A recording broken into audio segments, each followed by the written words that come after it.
Bénissons le Seigneur pour sa faveur. Nous allons passer directement dans notre enseignement. Amen. Nous allons parler sur la dernière nuit en Égypte. La dernière nuit en Égypte.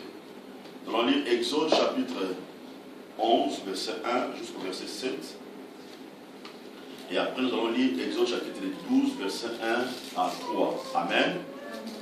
Je vais lire la parole du Seigneur. L'Éternel dit à Moïse: je ferai venir encore une plaie sur Pharaon et sur l'Égypte. Après cela, il vous laissera partir d'ici. Lorsqu'il vous laissera partir, lorsqu'il vous laissera tout à faire aller, il vous chassera même d'ici. Parlez au peuple pour que chacun demande à son voisin et chacune à sa voisine des vases d'argent et des vases d'or. L'Éternel fit trouver grâce au peuple et aux yeux des Égyptiens. Moïse lui-même était très considéré dans le pays d'Égypte, aux yeux des serviteurs de Pharaon et aux yeux du peuple. Verset 4. Moïse dit: ainsi parle l'Éternel, vers le milieu de la nuit, je passerai au travers de l'Égypte, et tous les premiers-nés mourront dans le pays d'Égypte, depuis le premier-né de Pharaon assis sur son trône, jusqu'au premier-né de la servante qui est derrière la meule, et jusqu'à tous les premiers-nés des animaux. Il y aura dans tous les pays d'Égypte des grands cris, tels qu'il n'y en a point eu, et qu'il y aura plus de semblables. Mais parmi tous les enfants d'Israël, depuis les hommes jusqu'aux animaux, pas même un chien ne remuera sa langue, afin que vous sachiez quelle différence l'Éternel fait entre Égypte et Israël. Exode 12, verset 1 à 3. L'Éternel dit à Moïse et à Aaron dans les pays d'Égypte: ce mois ici sera pour vous le premier des mois. Il sera pour vous le premier des mois de l'année. Parle à toute l'assemblée d'Israël et dites: le 10e jour de ce mois, on apprendra un agneau pour chaque famille, un agneau pour chaque maison. Cette nuit-là, je passerai dans le pays d'Égypte et je frapperai tous les premiers-nés du pays d'Égypte, depuis les hommes jusqu'aux animaux. Je exercerai des jugements contre tous les dieux d'Égypte. Je suis l'Éternel. Le sang vous servira de signe sur la maison où vous serez. Je verrai le sang et je passerai par-dessus vous.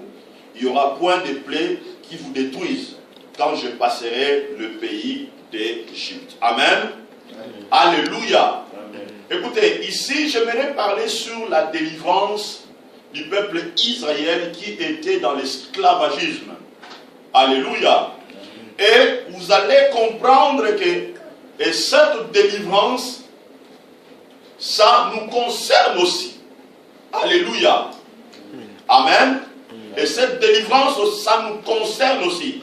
Parce que je vous révélerai, à travers cet enseignement, la pensée de Dieu à travers cette délivrance.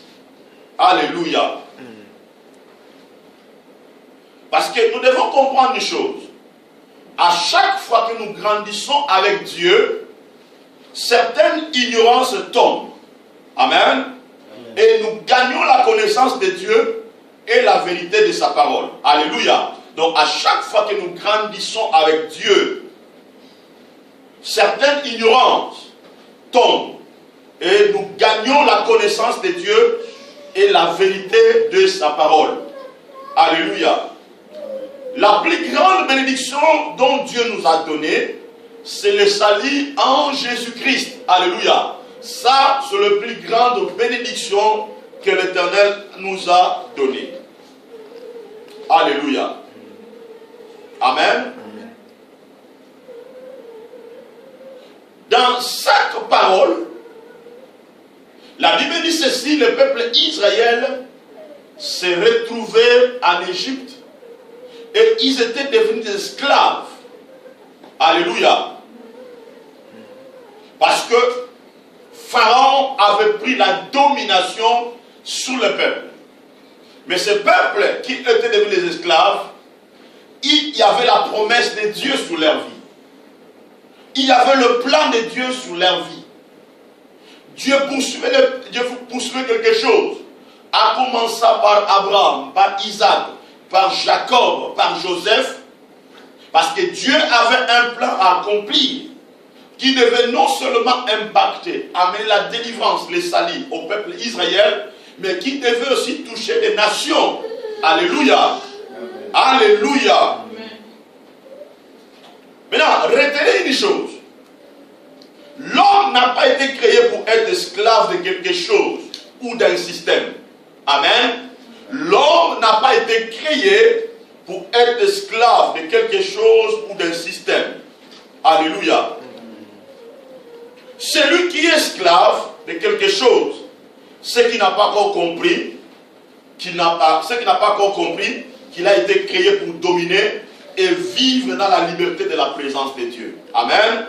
Celui qui est encore esclave, c'est qui n'a pas encore compris qu'il a été créé pour dominer et vivre dans la liberté de la présence de Dieu. Amen.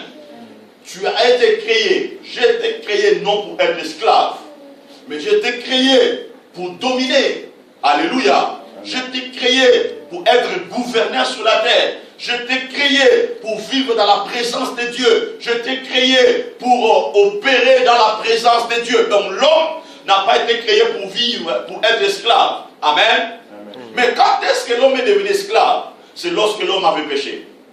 Alléluia. Lorsque l'homme a péché, l'homme était sorti dans l'environnement de la liberté. Amen. Et l'homme était devenu esclave d'un système. Et ce système-là, c'était le diable qui avait établi ça. Alléluia. Mais la volonté de Dieu est que l'homme soit libre. C'est pour cela que la Bible déclare, dans le livre de Galates chapitre 5 verset 1, c'est pour la liberté que Christ vous a affranchi. Alléluia. Alléluia. Maintenant, lorsque nous regardons dans le verset que nous venons de lire, il y a la puissance. Il y a la puissance dans la manière dont Dieu a fait les choses.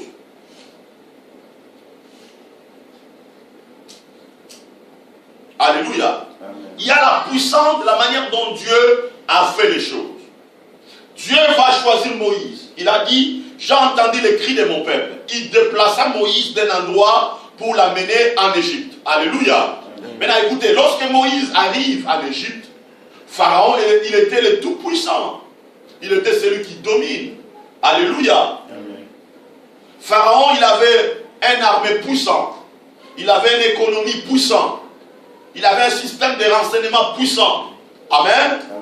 Donc je peux dire à Pharaon, où l'Égypte était comme les États-Unis aujourd'hui. Amen. Amen. L'Égypte était comme la Russie d'aujourd'hui. Alléluia. Amen. Donc Pharaon était un homme puissant. Il avait établi un système puissant. Donc c'est lui qui dominait. Non seulement ça, mais Pharaon avait établi un système de mystique le plus sophistiqué de l'époque. Imaginez, Moïse l'arrive. Moïse dit, je vais faire ça. Pharaon aussi, avec ce magicien, il jette les verges, et les verges vont devenir des serpents. Donc on voit comment le monsieur, dans son système, il avait développé non seulement le système politique, armé, économique, mais il avait aussi développé un système magique le plus puissant de l'époque. Vous comprenez? Moïse jette la verge, devient serpent, et aussi ils font ça. Vous comprenez? Donc Pharaon voulait se mesurer à Dieu. Donc il se croyait Dieu, il se croyait le dominateur. Dans d'autres sens, le système de Pharaon représentait le monde des ténèbres, représentait le monde du diable. Alléluia. Amen. Parce que depuis que l'homme a été péché, l'homme était sous la domination du diable. Alléluia. N'oubliez pas, le diable aussi il est organisé parce qu'il a un royaume. Son royaume est le royaume des ténèbres. Alléluia. Il a toutes les structures bien établies. D'ailleurs, la Bible, si vous lisez la livre d'Éphésiens, la Bible détaille tout. Alléluia. Amen. Vous comprenez? Donc, Et Moïse était face à toutes ces choses-là. Maintenant, lorsque Moïse arrive, Dieu voulait maintenant frapper tout le système de l'Égypte pour amener le peuple à la délivrance. Alléluia. Maintenant, à chaque fois que Dieu voulait amener la crise dans le système égyptien, Dieu informait il parlait à Moïse de ce qu'il allait faire en disant, va informer à Pharaon mon intention. Va informer à Pharaon ce que je dois faire. Suis-moi très bien. Dans le premier plaie, Dieu parle, Moïse va informer Pharaon, voilà, Dieu voulait faire ça, il voulait faire ça. Amen. Et Dieu frappait. Dans le deuxième plaie, c'est la même chose. Dans le troisième plaie, c'est la même chose. Dans le quatrième plaie, c'est la même chose. Alléluia. Jusqu'au 10e plaie, c'était la même chose.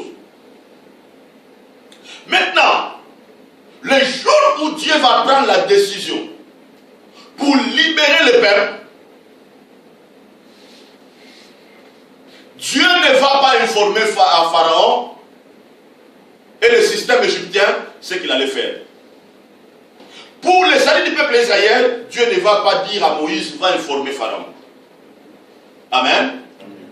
Dieu ne va pas dire à Moïse, va informer Pharaon ce que je dois faire. Maintenant, pour le premier plaie, deuxième plaie, troisième plaie, Dieu disait à Moïse, va informer Pharaon. Amen. Maintenant, pour la délivrance, pour le plan de la rédemption, Dieu ne va pas informer Pharaon. Alléluia. Parce que le domaine de la rédemption est réservé en Dieu. Il a le plan caché de Dieu. Alléluia. Amen.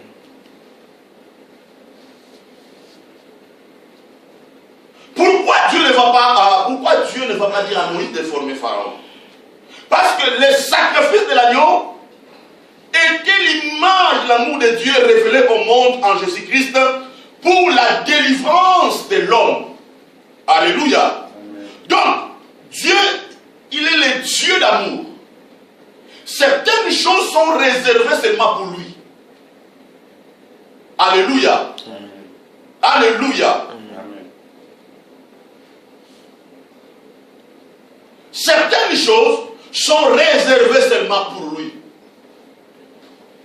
Et certaines choses sont cachées seulement dans son plan.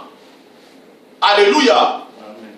Et ces choses-là, Dieu les révèle aux personnes qui sont concernées dans son agenda du salut. Alléluia. Alléluia. Et Dieu va informer Moïse ce qu'il allait faire. Ce que Dieu devait faire, c'était l'image de la Pâque. Alléluia. C'était la Pâque que Dieu voulait accomplir en Égypte. Alléluia. Or, la Pâque est liée avec Christ. La Pâque est liée avec la rédemption. La Pâque est liée avec la délivrance. La Pâque est liée avec la rédemption. La Pâque est liée avec le salut. La Pâque est liée avec la guérison. La Pâque est liée avec notre délivrance totale. Amen. Donc, la Pâque en Égypte était le symbole spirituel fondamental pour le salut de l'homme péché.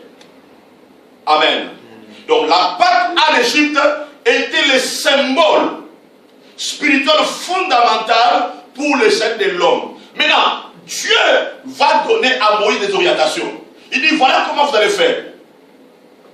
Voilà ce que Dieu dit.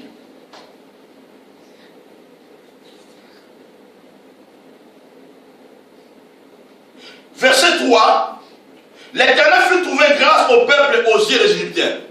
L'Éternel fait trouver grâce au peuple Israël auprès des Égyptiens. Maintenant, lorsque Dieu a fait trouver grâce au peuple Israël devant les Égyptiens, Pharaon n'était pas au courant. Son système n'était pas au courant. Mais la Bible déclare, Dieu a fait trouver grâce au peuple Israël devant les Égyptiens. La première chose que vous devez savoir, de Jésus-Christ et sa résurrection, son sacrifice, nous a fait trouver grâce devant les démons et devant le monde du ténèbre. Amen. Donc, Dieu nous a fait trouver grâce devant le monde du ténèbre. Cela veut dire, le monde du ténèbre n'a pas le pouvoir de nous retenir. Le monde du ténèbre n'a pas le pouvoir de nous vaincre. Le monde du ténèbre n'a pas le pouvoir sur nous parce que Dieu nous a fait trouver grâce devant le monde des ténèbres. La Bible déclare, nous sommes la lumière du monde. Alléluia. Nous sommes la lumière du monde. Cela veut dire, nous éclairons le monde par la lumière que Dieu nous a donnée. Amen. Donc, première chose que vous devez comprendre, la mort de Jésus et la résurrection de Jésus-Christ vous a fait trouver grâce devant le monde du ténèbre. Alléluia. Alléluia. Amen. Maintenant, le verset 4, Moïse dit, ainsi parle l'Éternel, vers le milieu de la nuit, je passerai au travers de l'Égypte. Vers le milieu de la nuit, je passerai au travers de l'Égypte. Alléluia. Maintenant, dans le verset 12, Dieu recommande, il dit au peuple, il dit à Moïse et au peuple, de prendre un agneau. Amen. De tuer un agneau et de prendre le sang de l'agneau, de mettre sur le linteau de la porte. Alléluia. Et Dieu a dit, lorsque l'ange de la mort passera, quand il verra le sang, il fera quoi? Il passera au-dessus. Alléluia. Maintenant, le sang là représentait le sang de Jésus-Christ. L'agneau représentait Christ. Amen. Et voilà pourquoi j'ai dit, la Pâque en Égypte était le symbole spirituel fondamental pour les salut des pécheurs. Donc, ce que Moïse faisait là, ce n'était pas un symbole physique. Vous comprenez? Mais c'était un symbole spirituel lié avec les intentions de Dieu pour la délivrance de son peuple. Donc, en Égypte, Dieu avait exprimé son amour. Il avait révélé son plan du salut au monde. L'agneau sacrifié portait l'image de Jésus-Christ comme un sauveur. Alléluia. Donc l'agneau sacrifié portait l'image de Jésus-Christ comme sauveur. Alléluia. Amen. Voilà pourquoi la Bible dit ceci dans le Romains chapitre 5 verset 8. La Bible dit ceci. Mais Dieu prouve son amour envers nous, en ce que lorsque nous étions encore des pécheurs, Christ est mort pour nous. Maintenant, suis-moi très bien. Suis-moi très bien ici. La Bible déclare, mais Dieu prouve son amour envers qui? Envers nous.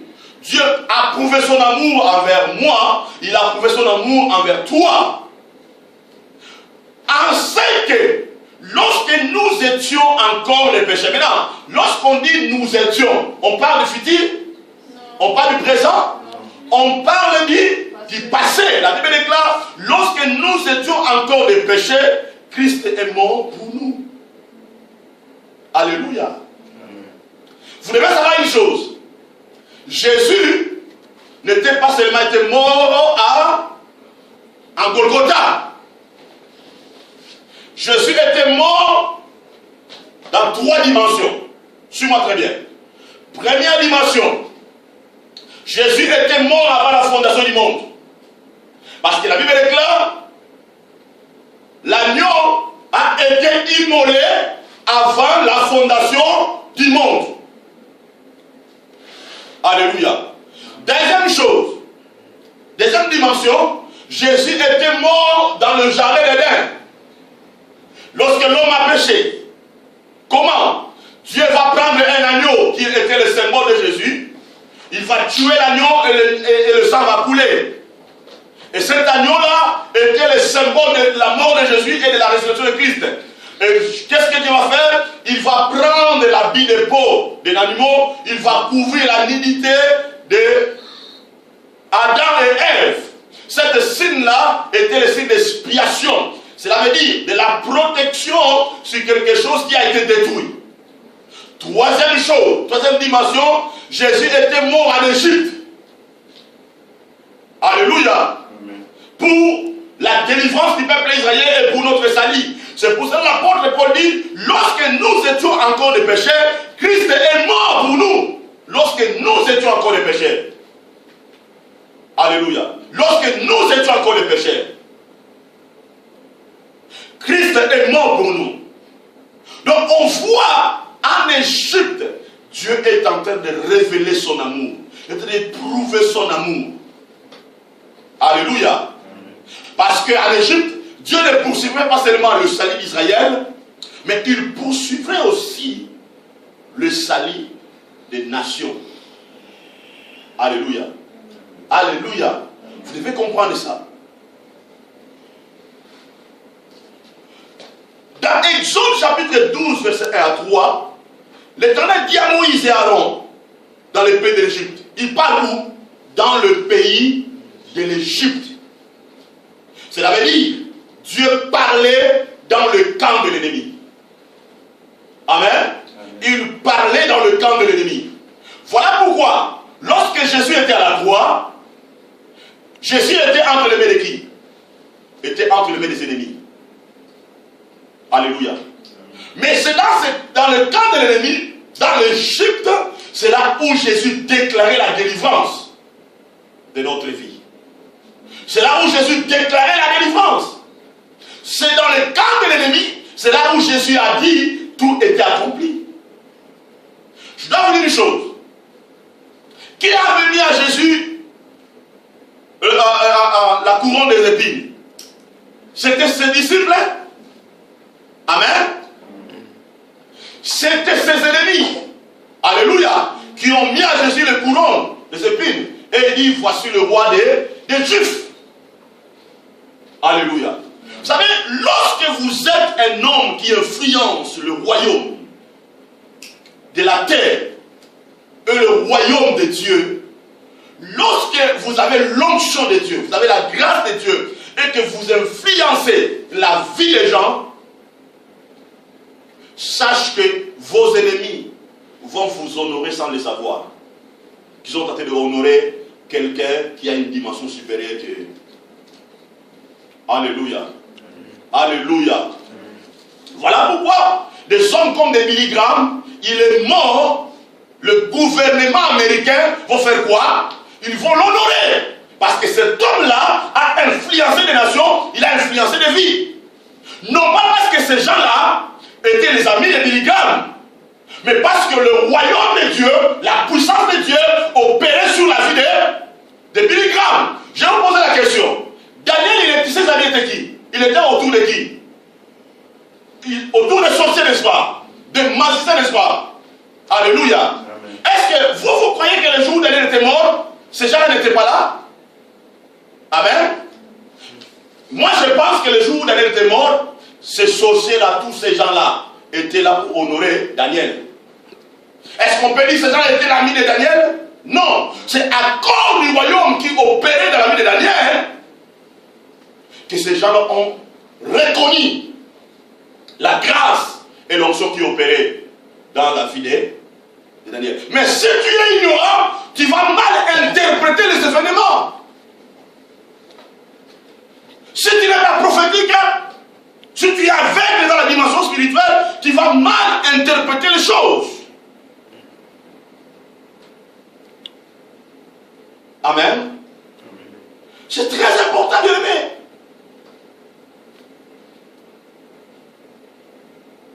C'est très capital de comprendre ça. Amen. Donc dans ce verset, Dieu a parlé, il révèle ce qu'il allait faire en Égypte. Donc dans les camps de l'ennemi. Dieu a révélé à Moïse, voilà, je vais faire ça, je vais détruire les camps de l'ennemi. Je vais faire ça, je vais faire ça. Dieu a révélé. Maintenant, le problème c'est quoi? Quand Dieu parlait, suis-moi très bien, quand Dieu parlait, Pharaon n'était pas informé, mais le peuple d'Israël, oui. n'étaient pas informés. Ils étaient, le peuple israélien